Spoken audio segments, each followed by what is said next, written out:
Hello, Math 133 students. I've received a request for help with this question, which is 8.2, number 11 in the textbook, and it has a T after it because we're going to use technology to help do our probabilities for us. All right, so we want to suppose, I'm going to view an example, sorry. We want to suppose a simple random sample of size n equals 75 is obtained from a population whose size is capital N is 15,000 and whose population proportion with a specified characteristic is p equals 0.7. Complete parts A through C below. Okay, so they first want us to describe the sampling distribution of p hat. Well, okay, it's a little bit complicated, and quite frankly, their answers aren't entirely just describing that distribution, but nevertheless. Okay, in order to describe a sampling distribution, you need certain things. So we need to know that this was random, but we know that it's random because it's given to us. By given, what that means is it's literally in the problem. It's written by the magical statistics person who wrote this that it was random. So it's given, done. Next, we need we need independent. To have independent means we need little n, which is our sample size, to be less than 0.05 of our, there it is, 0.05 of capital N, which we have, but nevertheless, that's the requirement, right? So we need to know that that is the case. Once we know that's the case, and we can prove it, because our little n is 75, and 75 is indeed less than or equal to 0.05 times 15,000, right? Just because I feel like proving it here. 0.05 times 15,000 is 750. So indeed, 75 is less than 750. Oop, I put a space in there that I didn't need. Right? So this is true. All right, so that we have that going on. So that's one condition. That's the independence condition. Then the other condition we need is that NPQ was the way I wrote it in the notes. So NPQ is greater than or equal to 10. Now the thing about Q is I'm writing it that way just because it's convenient. And N times P times Q, when I write it that way, here, let me show you on the central limit theorem. It's right here. When I write NPQ greater than 10, I'm implying multiplication right there. And it reminds you down here that Q is technically 1 minus P, right? So it's the probability of failure as opposed to the probability of success. So technically there's times dots in there. We just don't bother writing them because, yeah, mathematicians are lazy like that. So we need N times P times Q to be bigger than 10. That's the condition. But that's going to be true for us. Let me prove why. So N is 75, so I need to multiply that by, and we often do multiplication with parentheses just because it's easier. So there's P. Here, maybe that'll be too confusing. I'll put the times dot in. So P was 0.7 times Q, but Q is 1 minus 0.7. So I had it here a second ago. 1 minus 0.7 is 0.3. Okay, so 0.3. Well, that's going to be true, but let me prove it. 75 times 0.7 times 0.3, there you go. And as I was saying earlier, a lot of times mathematicians use parentheses to stand in place of multiplication, like that. It's the same thing. So 15.75. And 15.75 is in fact greater than or equal to 10, so we're good. Both of those are true. So those are the conditions that are required in order for us to know things about this distribution. First of all, we know the shape is normal. I mean, we just proved it. It's right here. Right? We just proved that it was normal. The center, okay, well, if you look at the central limit theorem right here, shape is normal. You can say approximately normal if you like. Center is the mean of the p hats, which is p. All right, so let me write that. The mean of the p hats. So mu sub p hat is equal to p, but p was equal to 0.7, right? And then the spread, that's the sigma of the p hats. So sigma p hat is kind of an old school way of writing this.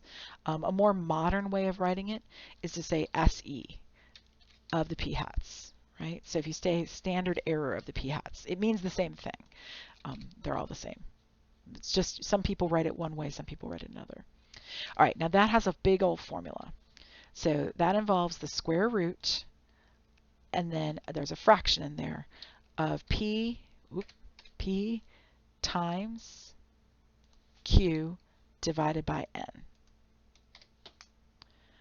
Okay, so that would be equal to,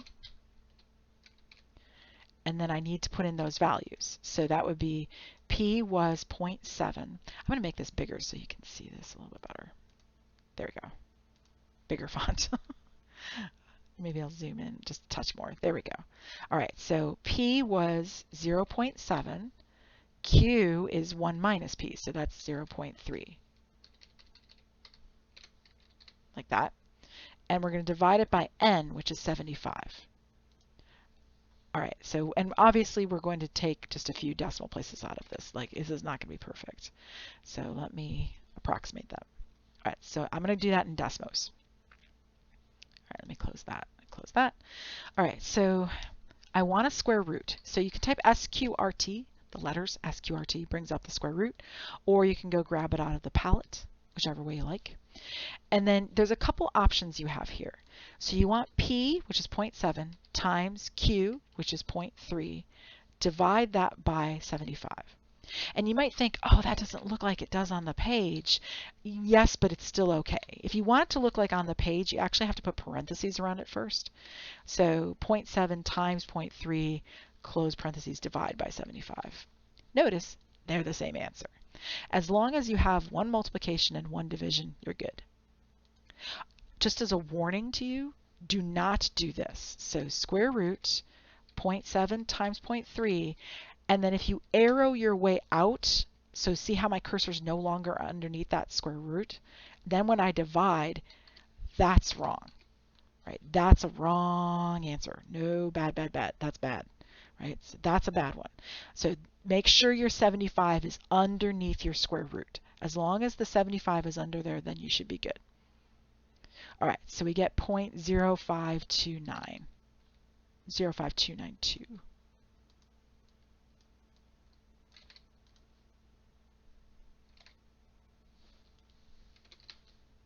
There we have it.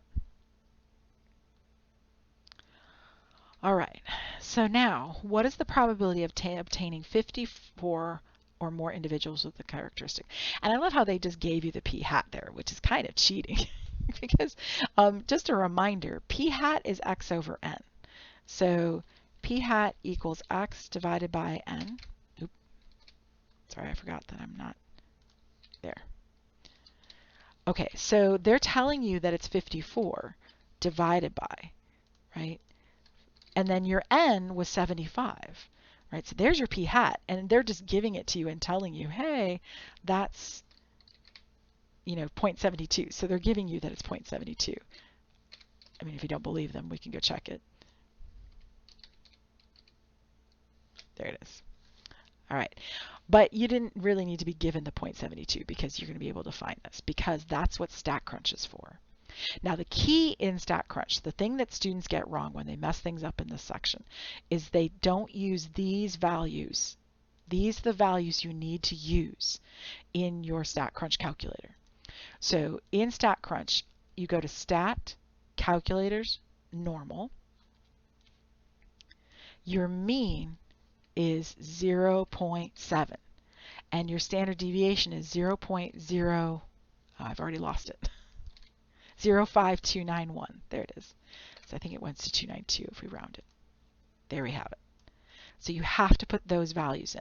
And then they're asking, what's the probability, so looking for an area, of obtaining more than, right? So more. So therefore, we have to go higher. So I'm going to make sure that on my StatCrunch calculator, I pick a greater than. And I want to be more than 54. But you can't just do 54, right? If you did 54, that wouldn't make any sense because it's not a percentage. It's not a decimal. But if we did 54 divided by 75, that's p hat. That is a decimal. That's a fraction. So now if I say compute, there's the answer. And actually, I don't even know what I'm doing. I will just take this whole picture and paste it in. So let me copy the image, and I'll go paste it in. There you have it. Ooh, I'm going to shrink that down. That was a little too big. All right, there we go. So there's the probability right there, the 0.3527. And you can see, by the way, that StatCrunch switched it over to a decimal for me. It took 54 divided by 75 and made it 0.72. That's why it's got a 0.72 in there. All right, now what is the probability of attaining x equals 48 or fewer? Okay, so this one had an or more. Or more, that's why we went greater than. This one has an or fewer, so we're going to go less than. All right, so, and again, p hat is x over n, so that's 48 divided by 75. And again, they're telling us it's 0.64, but they didn't have to. All right, so we're going to go back to StatCrunch, close this, and we're going to make it a less than, and we're going to change this to 48 out of 75 and say compute. And there we have it, 0.128.